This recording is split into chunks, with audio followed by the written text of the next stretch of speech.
When we move, walk, run, or even stand, we rely on a sophisticated and often overlooked structure, the foot arch. These arches don't just support our feet, they're a vital link in a chain that extends through the knees, up the thighs, and into the pelvis. They absorb ground forces and distribute them in ways that help maintain joint alignment from the ankle all the way to the femoral heads in your hips. Imagine jumping down from a step. Without functioning arches, that impact would travel straight through the knees and into the spine, jarring the whole system. But with healthy arches, your feet compress like springs, absorbing shock and storing energy. As they rebound, they help realign the leg bones, keeping the knees stable and the pelvis level. This spring-like action not only protects your joints, but also increases movement efficiency and reduces fatigue throughout the lower body. Each foot contains 26 bones, over 30 joints, and dozens of muscles, tendons, and ligaments. But what ties it all together biomechanically are the three arches: the medial arch, inner foot, the lateral arch, outer foot, and the transverse arch, across the midfoot. These arches are dynamic structures. They flex and adapt with every step. As your heel strikes the ground, pressure transitions through the midfoot to the toes.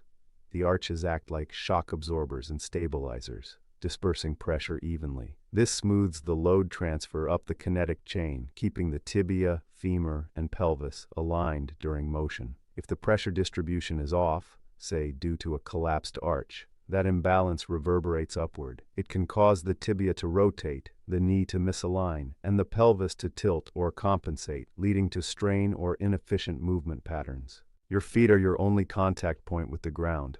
They're your foundation. When gravity pulls you down, the ground pushes back up. Your arches regulate how that force travels into your body.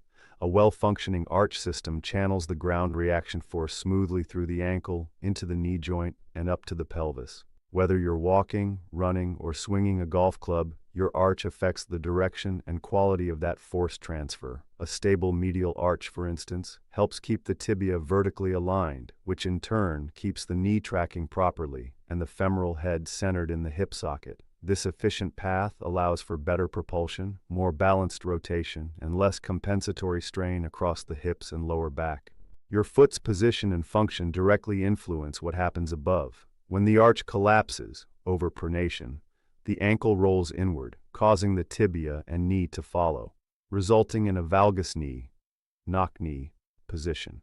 This shifts the femoral head inside the hip socket, stressing the ligaments and possibly rotating the pelvis. On the other hand, if the arch is too rigid, supination, it prevents shock absorption. The load bypasses the foot and gets dumped into the knee joint and hip, often leading to joint stiffness, pelvic misalignment, or compensatory patterns in gait and posture. In short, if your foot isn't functioning well, the rest of the leg has to adapt. And that adaptation often leads to instability, pain, or overuse injuries higher up in the kinetic chain. So how do we support this critical structure and its connection to the rest of the body? Start with foot strengthening exercises, short foot drills to activate the intrinsic muscles that support the arch, toe spreads and doming to create active tension in the transverse and medial arches, barefoot walking, which enhances sensory feedback and helps your brain rewire better alignment and control. Just as important is awareness. Pay attention to how your foot contacts the ground and how that changes your knee and hip position. Practicing good foot mechanics during standing, walking, or athletic movements helps restore balance and coordination throughout the leg and pelvis. Your foot arches aren't just passive structures. They're dynamic, responsive bridges that connect the ground to your center of mass. They align the ankle, stabilize the knee, and guide the femoral head in the hip joint, all of which is essential for pain-free, efficient movement. So if you're looking to move better, perform better, or just feel better, start at the base, because every great movement begins from the ground up. Thanks for watching.